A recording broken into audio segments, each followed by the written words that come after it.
This is one of those creepy unsolved murder cases that deal with a whole family that was slaughtered. A long time ago. This happened in the late 40s. And it's about the Carteron family. And as they wrote on the wikis, it refers to a killing of a family or peasant farmers on their farm. On the morning of Thursday, 25th of July, 1946, Mrs. Jean Gigant, the 35-year-old neighbor of the Carterons, became concerned as she had not seen the family for several days. She went to their farm, which was 100 meters from her own house, and saw worrying signs through the window.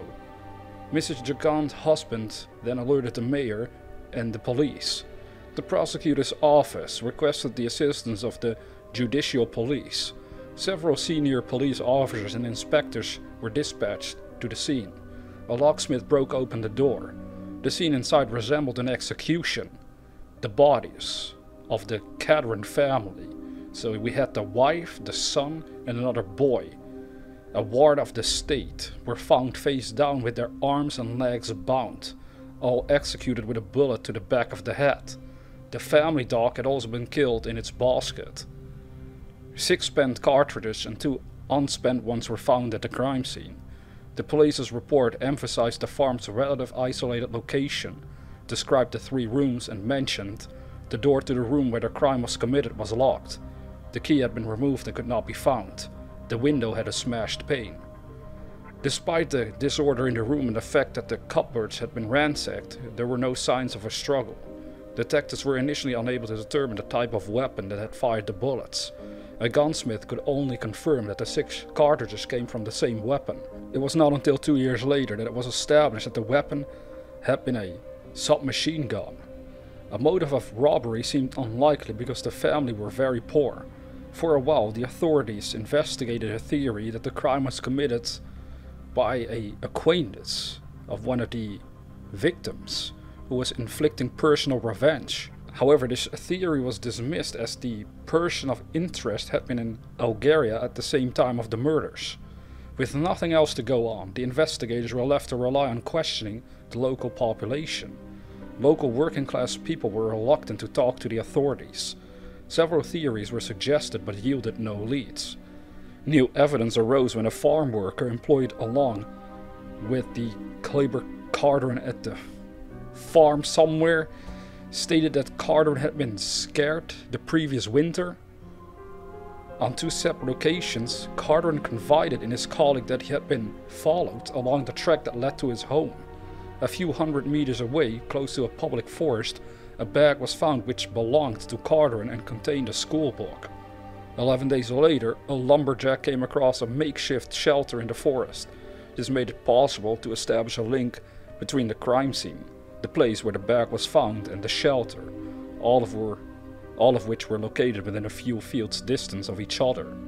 At the same time, a local rumor was circulating. Some believed that Carteron, who enjoyed poaching in the spare time, had surprised members of the French resistance who were appropriating a piece of loot that had been airdropped into the forest during the Second World War. A Sten submachine gun was a weapon commonly used by the resistance.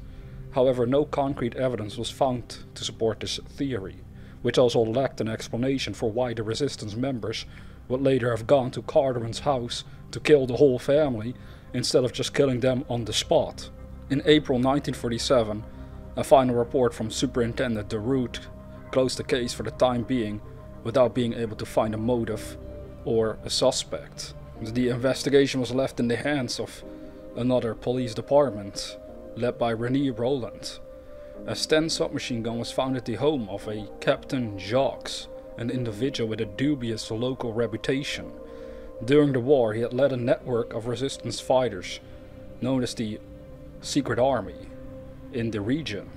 A professor specializing in weapons confirmed that a Sten had fired the bullets, but for some reason, the professor was never shown the weapon found in the possession of Captain Jacques. It is still unknown whether any ballistic analysis was ever carried out. With this, the investigation was once again closed in December 1948. Among the local population today, a personal dispute between one of the Carteron members and the unknown killer is the theory given most credit. It is widely acknowledged that the investigation had many shortcomings and not all the details were examined thoroughly. or at all. This has been attributed to the general turmoil and lack of stability in French society immediately after the end of the Second World War. This is where the article ends, and it kinda seems to hint at the idea of perhaps, what did they call it again? A crime that happens during war? War criminal or something like that?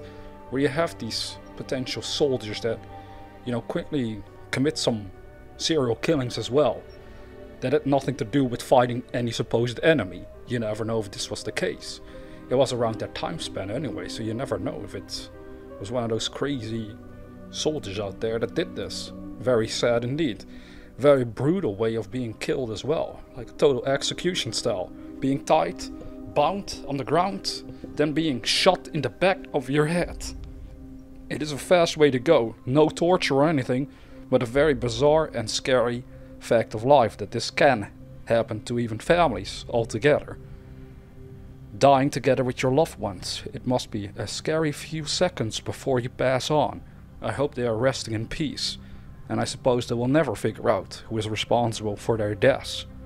As always, dear viewer, have sweet dreams.